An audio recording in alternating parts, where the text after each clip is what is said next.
Ciao, buonasera, ciao, buonasera a tutti, ciao, buonasera, bonsoir. J'espère que vous allez bien. Je suis un peu en retard ce soir pour les lives. C'était une journée avec, avec beaucoup de choses. Non, ça va être pas une habitude d'être en retard. Il y avait 2-3 choses à organiser avant de commencer à la direct. J'ai encore quelques soucis techniques de connexion, mais bon, ça va. Je vous disais que c'était une journée avec beaucoup de choses sur Twitter. Ciao, je commence à saluer un peu tout le monde. Doudou, Jérôme. Jérôme. Comment ça va ton italien préféré? Bah écoute, dès que tu auras un grand joueur italien dans ton écurie, Jérôme, je serai plus ton italien préféré. Donc j'essaie, mais ça fait plaisir. J'espère que tu vas bien aussi. Nio, Amin, Doudou, Paiva. Voilà, merci à tous. Plaisir pour moi. Sylviane, à tous, bonne soirée.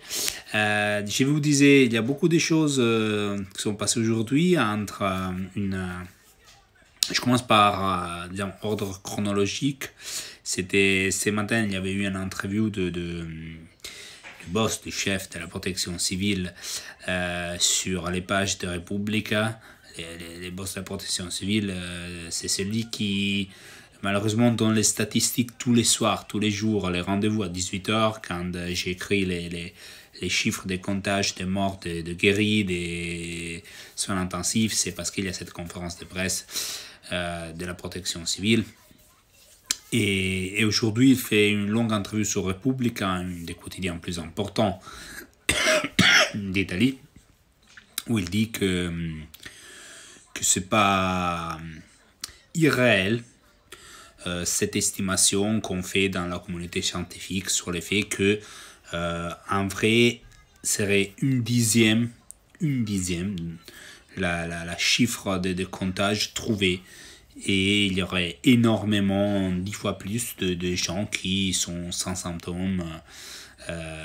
Il dit pas que c'est comme ça, il dit que c'est une possibilité que dans le monde scientifique est considérée. Donc c'est pas la première fois qu'il sort cette histoire sur le fait que tous les comptages qu'on trouve, c'est en vérité la pointe de l'iceberg.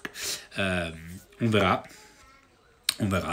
Aujourd'hui en Italie, quand même, on est arrivé à des statistiques qui dépassent certains chiffres. On est à 79 000 comptages total, 6 800 mortes. Les chiffres, malheureusement, de morts a recommencé à monter.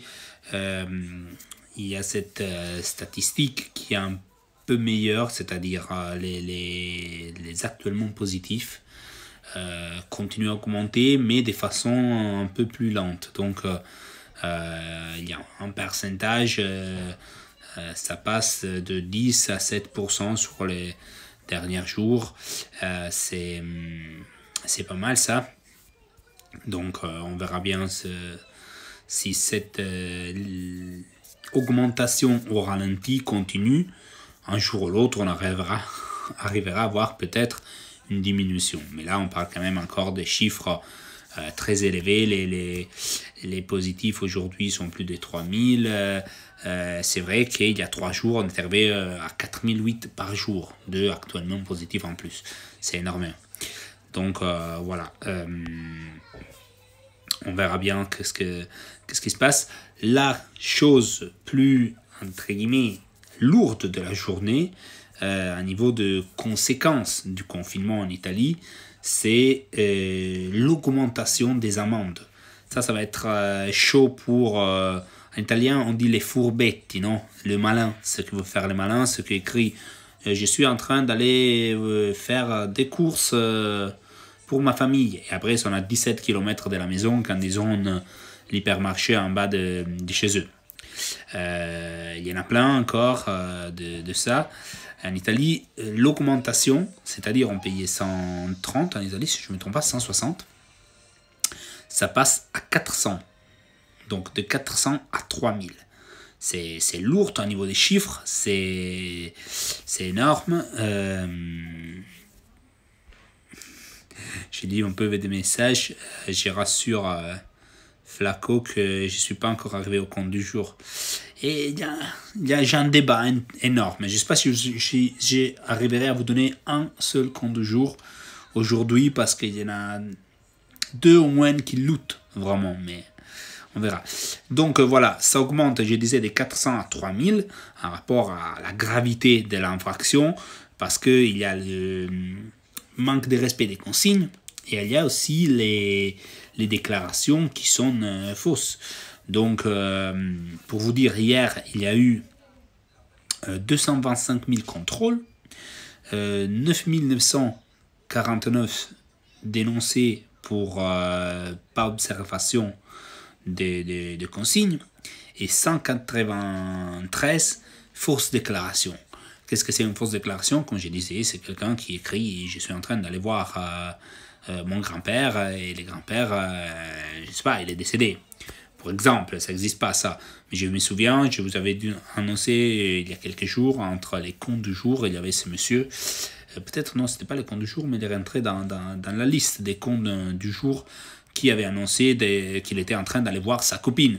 Sauf que sa copine l'avait largué il y a plus d'un an. Donc voilà, plutôt normal. Ciao Mario. Qu'est-ce que je me disais? La conférence de presse des comptes qui s'est tenue aujourd'hui, déjà, petit scénario à l'italienne, c'était une catastrophe à niveau d'organisation. Ils ont fait une vidéoconférence avec une caméra sur l'ordinateur du Premier ministre, avec les noms des gens qui devaient intervenir, avec les images des gens, mais il n'y avait même pas l'écran de l'ordinateur qui était mis en ligne, il y avait une caméra branchée pour montrer les gens qui devaient parler. Déjà ça, c'était horrible. Il y avait beaucoup de soucis de connexion, des retours, des sonores de retour. Les gens parlaient, il y avait une écho catastrophique. Qu'est-ce qui s'est passé encore? Il y avait toujours un retard, c'est-à-dire les premiers ministres parlaient. Alors, maintenant, doit parler, je sais pas, Simone Rovera de RMC. Et les journalistes disaient « Ah, c'est à moi? Ok, alors, vous m'entendez ?» Et on aurait dit, vous savez, quand il y a certaines personnes qui appellent dans les radios et avec les sons à fond de la radio et on n'entend rien. Et là, c'était une conférence de presse du Premier ministre. Mais vous savez, en Italie, les responsables de la communication du gouvernement, c'est un ancien concurrent de télé-réalité, un des premiers concurrents de la télé-réalité italienne, du premier grand frère. Donc, on rigole beaucoup, on se moque beaucoup en Italie de ça, sur le fait que c'est un peu la version Big Brother du gouvernement, parce qu'il y a plein de trucs qui sont faits à la façon grand frère. Voilà. Ça, c'était un peu les choses techniques qui étaient en catastrophe. Après, il a même parlé de l'hypothèse de voir beaucoup plus d'armées dans les rues. C'était une question qu'on lui a posée, est-ce qu'il y aura beaucoup plus d'armées dans les rues? Et non, en vrai, il a dit que l'objectif, c'est pas de militariser, on peut dire, les villes ou d'effrayer encore plus les gens, et qu'avec l'augmentation des nouvelles amendes, avec la nouvelle augmentation des amendes, pour ceux qui ne respectent pas les consignes, il y aura quand même il pense avoir beaucoup moins de travail pour les forces de l'ordre qui doivent faire respecter quand même la situation dans les villes italiennes. Les week-ends passés, j'ai lu un peu sur les sites même régionaux de les villes un peu plus proches des plages et des centres de vacances, et il y a eu des milliers, vraiment des gens qui ont cherché sortir du confinement pour aller dans les maisons de vacances, etc. Chose qui avait été interdite à la veille. Et comme aujourd'hui, les forces de l'ordre contrôlent les domiciles actuels, ils calculent la distance du domicile au moment du contrôle. Ils sont en train de faire vraiment des études très, très strictes pour éviter qu'il y a des gens qui ne respectent pas les consignes, qui partent ailleurs, qui vont dans la maison des vacances, etc. Voilà, ça c'est un peu la situation. L'autre chose, voilà, dont je voulais vous parler, c'est bien sûr les comptes de jour, ou quand même les idiots, parce que là, ceux qui ne respectent pas les consignes, on les sait. Je n'ai pas beaucoup de choses de vous raconter de ma journée aujourd'hui. Je suis descendu dans la cour à récupérer une chose dans la voiture. Je me souviens maintenant que j'ai oublié une maillot à côté de la voiture. Je vais le récupérer avant le soir. Donc, je vous disais, qui sont les candidats au titre du compte du jour? Voilà, on commence comme ça, parce qu'il y en a 4, en vrai. On peut les choisir ensemble. Ce soir, ça va être, comment dire, un travail d'équipe. Alors, dans la zone du Frioul, donc, à côté des Udines, pour vous dire, ils ont trouvé 6 personnes différentes qui étaient en train de laver la voiture. Vous savez, les trucs automatiques avec les rouleaux. Il était 6, pas 6 avec une voiture, il était 6 avec 6 voitures. Mais quand tu as l'interdiction de sortir, sauf pour des raisons nécessaires, vitales, et tu ne peux pas te déplacer, c'est où l'urgence d'aller laver la voiture.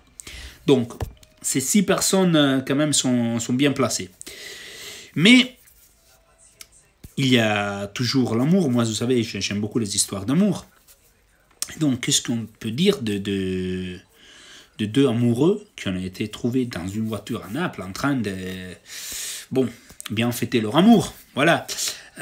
Au-delà des amendes pour ce qu'elle est en train de faire, bien sûr, ils n'ont pas respecté les confinements. Donc, voilà. Le aussi, c'est quand même. Mais l'amour, c'est beau, donc je ne dirais pas qu'ils sont les cons, mais j'aime beaucoup cette histoire. Un peu d'amour au temps du coronavirus, c'est bien. Il y a toujours de l'amour, mais c'est un peu différent dans ce monsieur de Vérone qui a fait son autodéclaration, qui a été, bien sûr, contrôlé par les flics. Et sur son autodéclaration, il avait écrit « Je suis en train d'aller chez ma maîtresse ». Voilà, écoute, qu'est-ce qu'il faut faire? Là aussi, il y a des besoins. Et lui, il cherchait d'expliquer que c'était un besoin. Or, il faudrait ouvrir des parenthèses sur ça, parce que quand même, il y a des besoins qui sont majeurs dans la vie d'un homme, d'une femme, d'une couple. Rester longtemps sans se voir, sans pouvoir fêter l'amour, c'est triste. Le déclarer, pour moi aussi, c'est un symptôme d'honnêteté. C'est bien. Donc voilà, je ne trouve pas que ce soit vraiment le con du jour. C'est un peu le désespéré du jour. L'amoureux du jour, l'homme plein d'espoir du jour. Il avait plein aussi d'autres choses.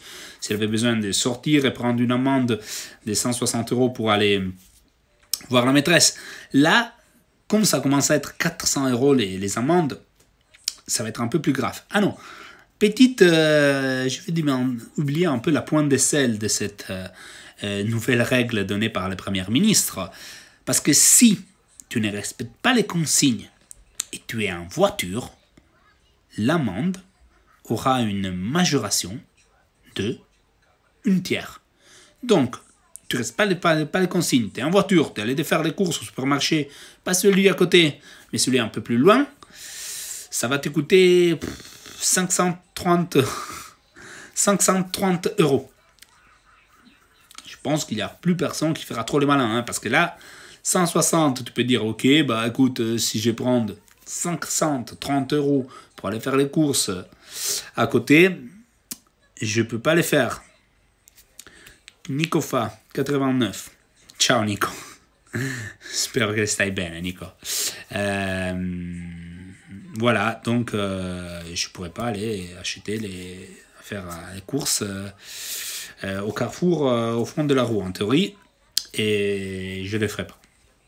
Je ne peux même pas aller chez Italie, parce qu'Italie est loin. Hein, donc, si à Crocetta, à Torino, il n'y a pas Italie. Donc, c'est un peu compliqué pour moi.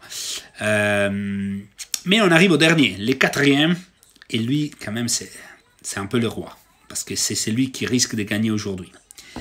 Parce que c'était un jeune homme, je dirais qu'il avait 19 ans, un truc comme ça, dans la zone de Rome. Non, c'était pas dans la zone de Rome, mais c'est dans la région du Lazio, qui était sorti pour aller donner à manger aux pigeons. Moi, les hommes qui respectent la nature, les hommes qui sont en train de nourrir les animaux, je passe tout le temps des messages, je les fais un peu moins, il faut les faire un peu plus. Vous savez qu'il ne faut pas abandonner les animaux aujourd'hui parce qu'il n'y a aucune liaison entre animaux et coronavirus. Donc, abandonnez pas les chiens, abandonnez pas les chats. Au contraire, faites attention parce que dans plusieurs mois, il y aura beaucoup de chats, des chiens abandonnés. Et si vous avez les animaux, pensez-y. Et après les confinements, toute seule à la maison, c'est beau d'avoir un chat, un chien qui vous...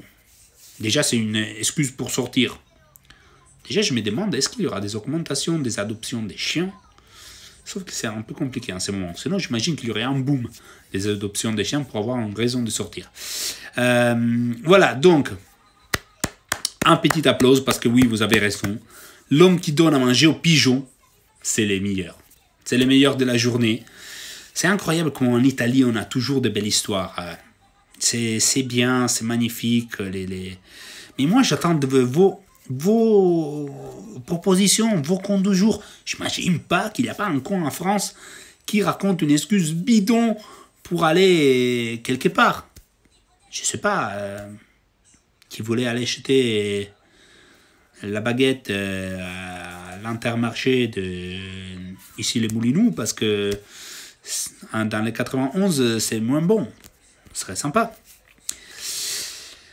Bon, quelques questions. Alors, comment va Maldini après son positivité au Covid? Il a dit qu'il va bien. Il a raconté même une histoire. J'en profite pour faire une parenthèse Maldini parce que ça, c'est curieux. Alors, lui, il raconte un peu qu'il a commencé à être un peu malade début de mars. Donc, ça fait 20 jours.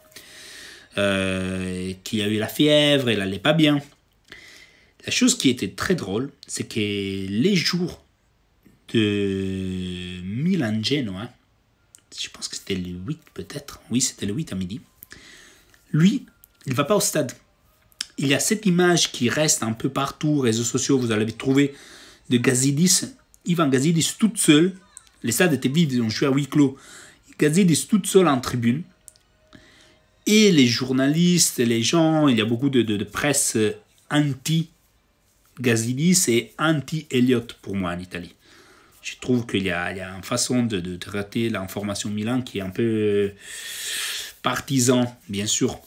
Il y a des anciens grands joueurs du Milan entre les dirigeants, comme Boban et Maldini. C'est normal d'être peut-être plus proche à niveau aussi d'information qui sort d'un certain côté que de l'autre. Et donc, peut-être c'est pas partisan, mais c'est nourri une partie de la presse, plus d'un côté que de l'autre de la dirigeance du Milan.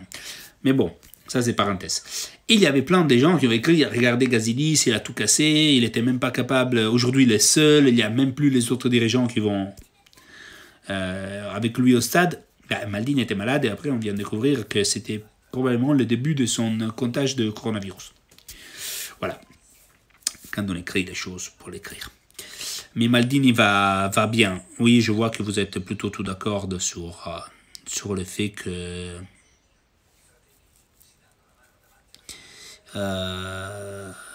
Ah, Toto, oui, la vidéo de la dame qui sort avec la coca, bien sûr. Ah, moi, j'ai su réussir à me faire livrer les courses à la maison hier. C'était beau. C'était beau. Il a fallu un peu d'attente, mais bon. Alors,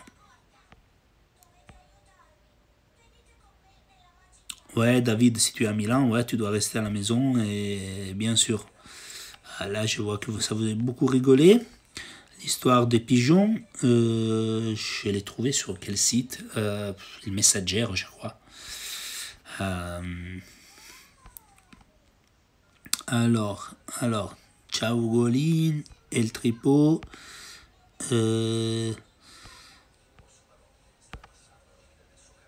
Alors, qu'est-ce que je ressens en voyant cette situation en Italie, Damien? Qu'est-ce que je ressens? Je suis inquiet parce que c'est pas bien. Jusqu'à quand ça va durer? Je vois que quand aujourd'hui en France on parle de 5-6 semaines totales, ça fait un peu la panique. En Italie, ça a commencé les 11. Non, les 11, les 9 environ. Les 9 dans certaines régions et après les 11 dans les autres. C'est long, c'est long. Après, je suis inquiet un peu parce que j'espère que tout ira bien. Mais bon, aujourd'hui, il y a... Tu sais, il faut toujours trouver des infos différentes aussi à donner. J'ai fait ce métier, je comprends bien. Et donc, aujourd'hui, il y a la recherche des situations qui donnent de l'espoir. Il y a aussi la recherche un peu des situations différentes. À un certain moment, il y avait compter les morts, c'était déjà énorme. Là, quand même, quand tu commences à voir depuis plusieurs journées, 300, 400, 500, 600 morts par jour, il y a toujours une histoire plus tragique, plus incroyable, plus déprimante. Il y a toujours quelqu'un de plus jeune. Ça commence à être plus compliqué toujours. Parce que tu vois que la liste, la totale des morts ne diminue pas, et diminue très peu. Et donc, ça inquiète. Si on regarde sur un plan général, c'est toujours un pourcentage minime. Mais, et pour l'instant, j'ai la chance, je réfléchis aujourd'hui, je connais personne qui est malade, au mieux. Je connais des gens qui sont malades, mais qui font partie aussi du monde politique ou du monde un peu plus connu. Je connais pas, j'ai pas des amis à moi directs, ou des amis de mes parents, ou quelqu'un de ma famille qui est malade. Donc je suis plutôt chanceux sur ça. Mais les chiffres me préoccupent, voilà, énormément. Au-delà du fait que je me demande qu'est-ce que va être le travail, qu'est-ce que ça va être un peu si tout se passe bien, après les conséquences qu'il y aura derrière. Il y a plein de questions. Aujourd'hui. Ma première question, c'est qu'est-ce que... voilà, si j'ai pensé à une chose positive, c'est qu'est-ce que je vais faire les premiers jours qu'on pourra sortir. Voilà, il y a un débat à la maison entre les choses qu'on pourra faire. On s'est dit, on va manger dans un bon resto. Après, il y aura 3000 personnes qui voudront aller manger dehors. On verra.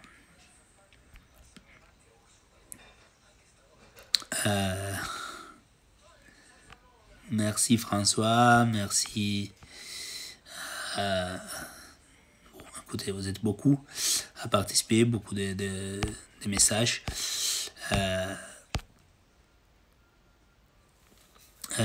Jenny, Jenny Chou, les anecdotes d'hier dans l'after, je les raconte ici chaque jour. Hein. Hier dans l'after, j'ai fait un petit résumé de 2-3 personnes. Ici, je les raconte tous les jours. Jamel, je suis avec toi. J'ai pas d'autre chose à dire. C'est...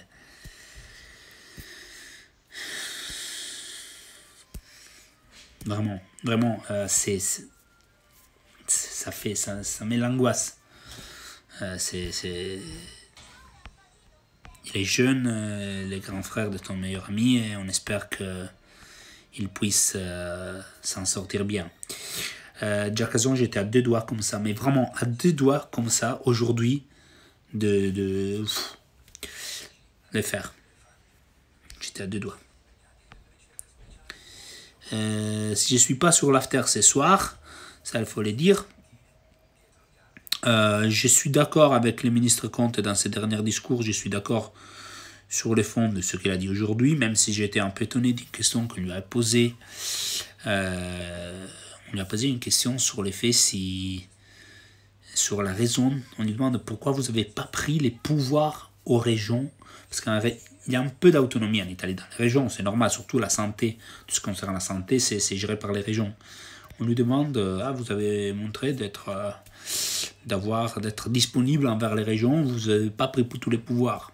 Écoutez, prendre les pouvoirs des régions, ça aurait été pour moi, au niveau politique, aurait été un énorme hasard. Mais bon, est-ce qu'en Italie, on parle du professeur de Marseille? Alors, non. En Italie, on ne parle pas de ces professeurs de Marseille. On en parle très très peu. J'ai un collègue qui travaille à Paris, des Lances, à l'agence de presse italienne, qui a fait un tweet justement sur ça. Elle disait, mais pourquoi en Italie on n'en parle pas?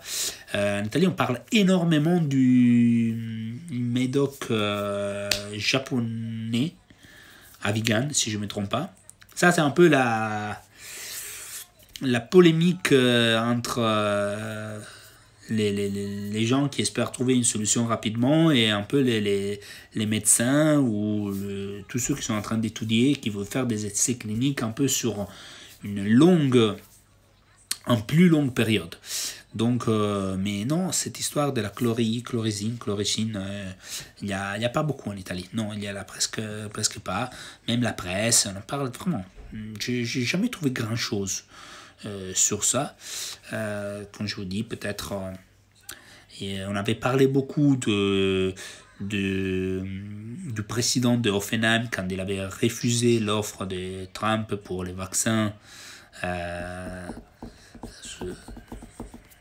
Et ça avait fait un peu les bases à l'époque. Mais bon, pas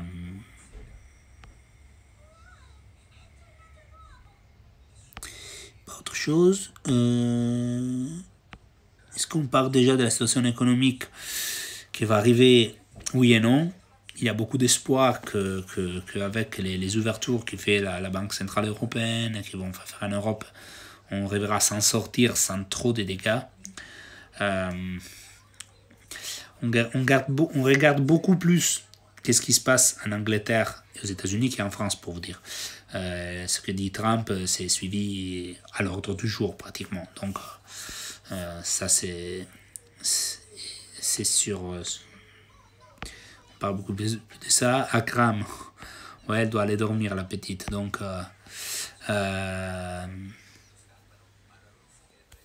il faut que je vais la faire dormir. David, moi, je suis, sincèrement, je connais rien de médecin. Donc, lui, c'est un médecin qui a fait des études qui dit ça peut fonctionner ou ça va fonctionner. Ok. Il y a un comité des médecins, des scientifiques italiens qui est en train d'étudier ça. Il y a une association italienne de pharmacie, de médoc, qui est en train d'étudier tous les tests qui sont faits ailleurs. Moi, je ne me mets pas à faire de la propagande pour un prof ou un autre prof. Moi, j'espère qu'ils vont le faire. Si j'étais sûr, si j'étais une preuve, oui. Mais après, comme j'ai dit, il y a... Chacun a ses médecins qui font les études et dans chaque pays, il y a des choses qui marchent. En Italie, il y avait un médicament contre l'arthrose, si je ne me trompe pas, qui fonctionnait bien, qui éliminait des soucis. Donc voilà, chaque pays est en train de faire ses études. J'espère qu'il y en aura un, voilà, que va fonctionner, je peux dire que ça.